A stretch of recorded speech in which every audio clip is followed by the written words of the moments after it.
H dog എന്ന് പറയുമ്പോൾ മാത്രം മനസ്സിലാവുന്ന ഒരു ബ്രീഡായിരുന്നു ഇത്.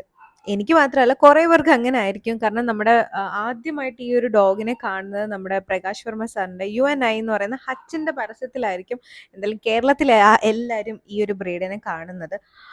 ഞാൻ ആദ്യമായിട്ട് ആ ഒരു പരസ്യത്തിലാണ് കണ്ടിട്ടുള്ളത്. അപ്പം അന്ന് പഗ് ബ്രീഡാണെന്നൊന്നും നമുക്കറിയത്തില്ല. അതുകൊണ്ട് നമ്മൾ ഹച്ച് പട്ടി ഹച്ച് പട്ടി എന്നായിരുന്നു പറഞ്ഞത്. അപ്പോൾ ഹച്ച് എന്ന് പറയുന്നത് ചിലർക്ക് മനസ്സിലാവണമെന്നില്ല. ഇപ്പോഴത്തെ വോഡഫോൺ ആണ് പണ്ടത്തെ ഹച്ച്.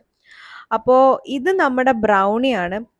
അപ്പം നഖം വെട്ടുമ്പോഴാണെങ്കിലും ഗ്രൂമിങ് ചെയ്യുമ്പോഴാണെങ്കിലും നമ്മുടെ ബ്രൗണിക്ക് ഒരു കുഴപ്പമില്ല. ആള് കൂളാണ്. ആൾക്ക് ഞങ്ങൾക്ക് ബ്രൗണിയെയും ഭയങ്കര ഇഷ്ടമാണ്. നമ്മുടെ ഷോപ്പ് തുടങ്ങിയ സമയത്ത് ഫസ്റ്റ് കസ്റ്റമേഴ്സിൽ ഒരാൾ തന്നെയാണ് നമ്മുടെ ബ്രൗണിയും ബ്രൗണിയുടെ അമ്മയും. മുത്തുമാലയൊക്കെ ഇട്ടിരിക്കുന്ന കണ്ടില്ലേ, ബ്രൗണിയുടെ അമ്മ അവളെ അങ്ങനെയാണ് നോക്കുന്നത്. ഇപ്പോൾ ഇവൾക്ക് ബാത്റൂമിൽ പോകണമെങ്കിൽ പോലും ഇവള് വന്നിങ്ങനെ കതവിൽ കൊട്ടി കാണിക്കും, നമ്മൾ തുറന്നു കൊടുക്കണം. അത്രയ്ക്ക് clean and calm and quiet ആയിട്ടാണ് നമ്മുടെ ബ്രൗണി ഉള്ളത്. അതുപോലെയാണ് ബ്രൗണിയുടെ അമ്മ ബ്രൗണിയെ നോക്കുന്നത്. അപ്പോൾ ബ്രൗണിയെ നിങ്ങൾക്ക് ഇഷ്ടപ്പെട്ടെങ്കിൽ താഴെ കമൻറ്റ് ചെയ്യുക ഗൈസ്. അതുപോലെ നിങ്ങളുടെ പെറ്റിനെയും കമൻറ്റ് ചെയ്യുക. Thank you guys.